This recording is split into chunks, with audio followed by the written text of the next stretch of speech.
মহিলারা কিন্তু পথে নেমেছে একদম বাঁশ লাঠি এই নিয়ে।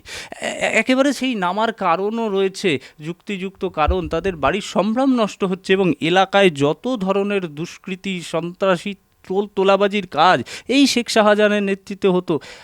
কি বলবেন? এই তো পরিস্থিতি, গোটা মহিলা গ্রামের গোটা মহিলারা রাস্তায় নেমেছে, 144 ধারা জারি করেছে পুলিশ।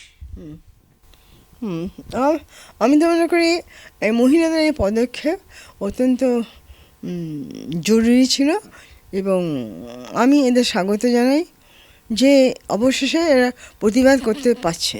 হ্যাঁ, তো মহিলারা একটা নারী শক্তিতে আমরা বিশ্বাস করি। তো এই যে মহিলারা এটা প্রোটেস্ট করছে এবং রাজ্য যতই উদাসীন হোক, এই মহিলাদের যে সিদ্ধারা আছে সেটাতে আমি খুব আনন্দিত যে মহিলারা অবশেষে লড়াইয়ে নেমেছে।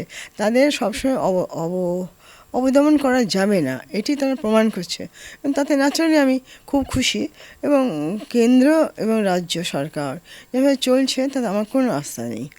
আমি খুশি যে মহিলারা যে এই পথ নিয়েছে সেটা তো সরকারের অপদার্থতার জন্য না, কিন্তু সরকার অনেকটা দায়ী। তো মহিলাদের আমি খুব আবার স্বাগত জানাচ্ছি। আমি চাই এইরকম লড়াই মহিলারা করতে শিখুক, আরও বেশি লড়াই প্রয়োজন। দীর্ঘদিন আমি একটু স্পেসিফিক জানতে চাইব যে দীর্ঘদিন একটা কাণ্ড প্রশাসনের চোখের সামনে দিয়ে হচ্ছিল, প্রশাসন চুপ থেকেছে, কোনো কথা বলেনি। আজকে বাড়ির মহিলারা যখন বাইরে এসছে তাদের সম্ভ্রম নষ্ট হচ্ছে বলে তখন প্রশাসন 144 ধারা জারি করলো। আগে কি করছিল? কিছুই তো তাদের অজানা নয়। কিন্তু এই ব্যাপারে আমি কী বলবো?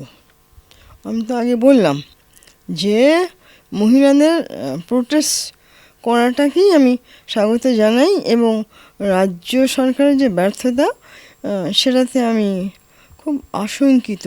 বিকজ এইরকম ঘটনা ঘটতেই থাকবে আর রাজ্য যেমন উদাসীন নির্বিকার ছিল তেমনই থাকবে।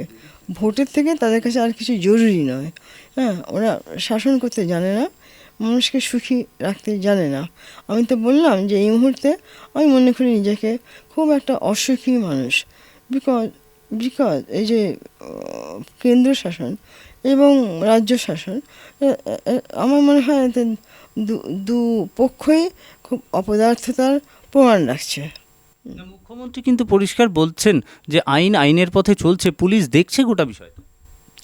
না, পুলিশ তো মুখ্যমন্ত্রীর কথায় উঠবোস করে। পুলিশের কি নিজস্বতা কিছু আছে?